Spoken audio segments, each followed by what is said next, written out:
Jika melihat kehidupan artis yang bergelimang harta, nampaknya tidak mungkin mereka memiliki depresi apalagi sampai mengalami gangguan bipolar. Namun dengan latar belakang yang mereka miliki sebelum menjadi artislah yang membuat mereka memiliki salah satu gangguan psikologis ini. Gangguan bipolar adalah jenis gangguan psikologis yang ditandai dengan perubahan mood yang sangat ekstrim. Istilah bipolar disorder mengacu pada suasana hati penderitanya yang dapat berganti secara tiba-tiba. Salah satu legenda musik dunia ini memiliki perilaku destruktif dan abusif yang merupakan karakter dari gangguan bipolar. Unsur lain kehidupan Elvis yang juga bertepatan dengan definisi gangguan bipolar adalah kehidupan seks yang sangat aktif.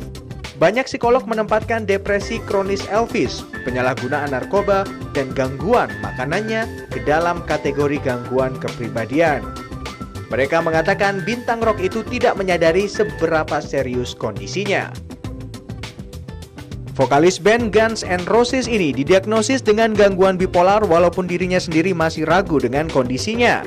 Seorang spesialis berpendapat bahwa perilaku yang ditunjukkan Axl telah membuktikan hal itu. Ia pernah ditangkap beberapa kali karena aksi penyerangan saat masih remaja. Ia juga seringkali berbeda paham dengan anggota band lainnya. Namun menurutnya ia hanya sangat emosional dan mudah marah. Dengan rekomendasi medis, Axl berpartisipasi dalam program manajemen kemarahan termasuk mengonsumsi litium. Saat ia berusia 16 tahun, masalah di dalam keluarganya mempengaruhi Jim Carrey dan ia menjadi seorang yang kasar. Ia sangat tertekan, bahkan tak mau berbicara dengan siapapun. Suatu saat ketika ibunya sakit, ia terbiasa untuk membenturkan dirinya ke dinding dan membiarkan tubuhnya jatuh dari tangga. Bahkan ia masih saja depresi saat ia memiliki kesuksesannya saat ini. Ia kemudian mengaku pada surat kabar bahwa depresi adalah motivasi di balik komedi yang ia hasilkan. Akibatnya, banyak spesialis mengatakan bahwa depresi yang ia miliki adalah gangguan bipolar, sehingga ia diberikan antidepresi dalam jangka waktu yang cukup lama. Untungnya, saat ini Jim Carrey telah berhasil menurunkan dosis obatnya. Dalam sebuah wawancara tahun 1999 dan kemudian dalam sebuah wawancara 2001, aktor Ben Stiller menyatakan bahwa ia memiliki gangguan bipolar. Ia mengatakan bahwa penyakit itu ada di dalam keluarganya. Namun dalam dua wawancara pada bulan November dan Desember 2006, Stiller menyatakan bahwa komentar sebelumnya tentang gangguan bipolar yang sempat ia katakan adalah palsu dan ia hanya bercanda. Catherine Zeta-Jones sempat dirawat di rumah sakit pada tahun 2011. Ia dirawat saat dia berjuang melawan gangguan bipolar karena stres terhadap diagnosa kanker tenggorokan suaminya, Michael Douglas. Aktris 43 tahun yang baru saja menyelesaikan pengobatan untuk penyakitnya itu akhirnya meminta keluarga dan teman dekatnya untuk membantu mengatasi keadaannya. Miliarder Amerika mogul media, pendiri CNN dan mantan pemilik MLB Atlanta Braves dan Atlanta Hawks NBA dikatakan telah menderita gangguan bipolar. Ted diketahui telah menderita depresi sepanjang hidup dewasanya. Pertempuran pertamanya dengan depresi adalah ketika ia menangkap ayahnya berselingkuh dengan istri dokter. Dia menderita depresi lainnya saat pernikahannya gagal. Sekarang ia mengambil pil litium untuk mengelola depresi dalam dirinya.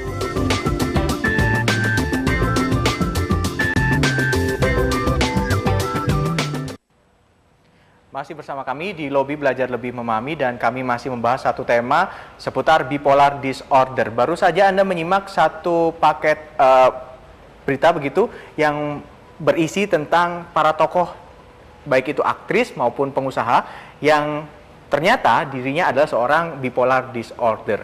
Terakhir tadi saya sudah menanyakan kepada Ibu Leli, sebenarnya ada berapa sih tipe dari bipolar disorder ini? Kalau yang saya tahu ada bipolar disorder 1 dan juga bipolar disorder 2. Apa perbedaannya itu, Bu?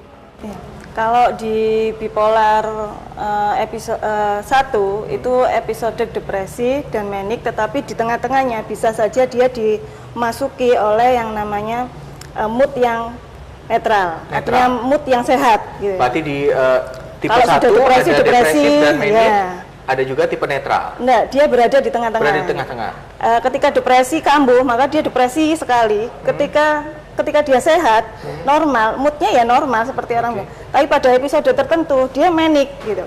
Manic ini dalam konteks yang berlebihan ya, saya katakan disorder tadi itu. Gitu. Oke. Tetapi kalau yang Disorder 2? disorder 2, ada beberapa episodik ini bisa jadi 1-2 periode episodik itu depresi gitu ya. Tetapi minimal dia diikuti oleh satu hipomenik ya. Iya, hipomenik Ada dan indikasi episode atau depresi. indikasi satu hipomenik ya. Oke. Ada hipotesis di sana. Kalau dari segi medis, apakah setuju dengan sudut pandang psikologi, Bu? Ya, bisa. Memang pada dasarnya ada episode manik dan episode depresif di mana bisa bergantian. Oke. Kalau untuk ciri-cirinya sendiri, Bu, seorang dengan bipolar disorder ini apakah bisa dilihat secara fisik seperti apa ciri-cirinya? Ya, kalau fisik itu pasti belum tentu tampak dia ada gambaran fisiknya yang fisik dalam arti gejala yang ditimbulkan. Ya, dari gejala mungkin dia terlihat murung atau terlihat sangat aktif sekali. Apakah bisa diindikasikan bahwa orang ini menderita bipolar disorder? Ya, memang perlu pemeriksaan fisik dan juga serangkaian pemeriksaan psikiatrik ya, dan juga wawancara juga. Dan memang kita kalau memeriksa pasien ya dengan melihat kondisi fisiknya tentu saja. Oke. Ya. Biasanya dalam satu fase, setiap orang ini mengalami fase kondisi misalkan hipomanik itu berapa lama akan bertahan di fase seperti itu? Ada yang menyebutkan bisa sampai 2 bulan, bisa lebih lama dari itu bisa. Tetapi ada periode yang disebut rapid cycling. Jadi itu tidak harus berbulan-bulan. Jadi begitu cepatnya episode manik dan depresif berganti itu. ya, Bu, ya? Fasenya bisa cepat berganti Ya, begitu. betul. Oke, Ultra baik. cepat. Ini saya sudah mendapatkan juga satu artikel lagi. Saya ambil masih dari kompas.com. Di headline-nya berjudul gangguan bipolar pada wanita lebih sulit didiagnosis. Ini diambil tanggal 14 Agustus kemarin, Ibu. Judulnya itu, gangguan bipolar pada wanita lebih sulit didiagnosis karena pengaruh hormon. Biasanya episode yang ditemui pada wanita di awal terjadinya gejala ini adalah episode depresi. Karena terus-menerus depresi, seringkali dokter mendiagnosisnya sebagai depresi mayor berulang. Benar, Ibu Liana, apakah memang lebih sulit mendiagnosis wanita ketimbang pria? Ya, memang kita kalau mendiagnosa selalu kita melakukan wawancara, pemeriksaan, Tahapannya wawancara, kemudian pemeriksaan. Selalu kita melihat pemeriksaan fisiknya dulu, mana yang perlu ditangani.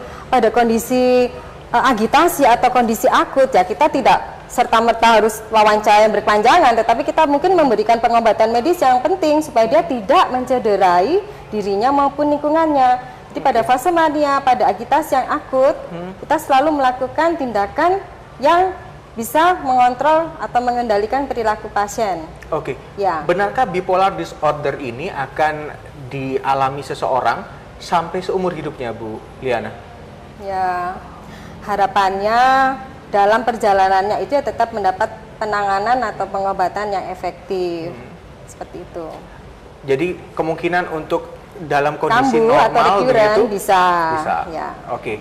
Baik. Kami masih mengundang Anda pemirsa untuk bergabung apabila Anda ingin bertanya-tanya kepada dua orang narasumber saya dengan menghubungi nomor telepon 582 596 554. Saya ke Ibu Leli. Oh, tampaknya ada penelpon yang ingin bergabung, kita sapa dulu.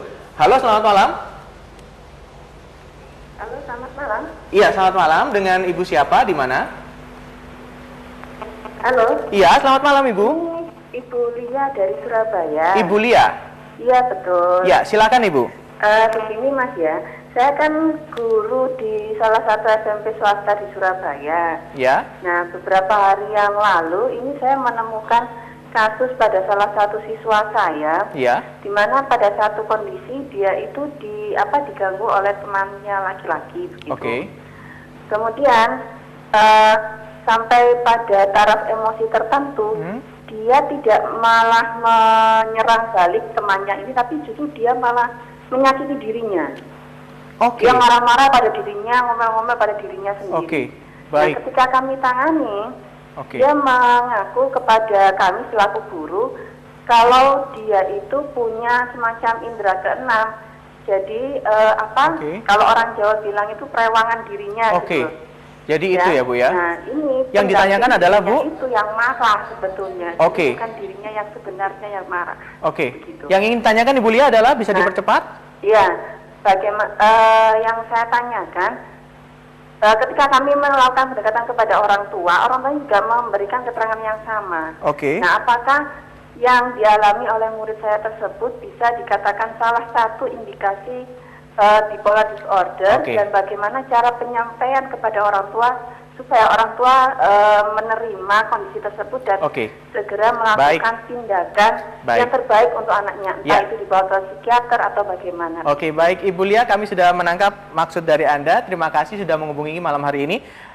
Kita jawab di segmen selanjutnya ya Bu ya, karena kita harus jeda dulu. Dan bagi Anda pemirsa yang masih ingin bergabung, Anda bisa menghubungi nomor telepon 031 582 596 54. Lobby akan segera kembali sesaat lagi.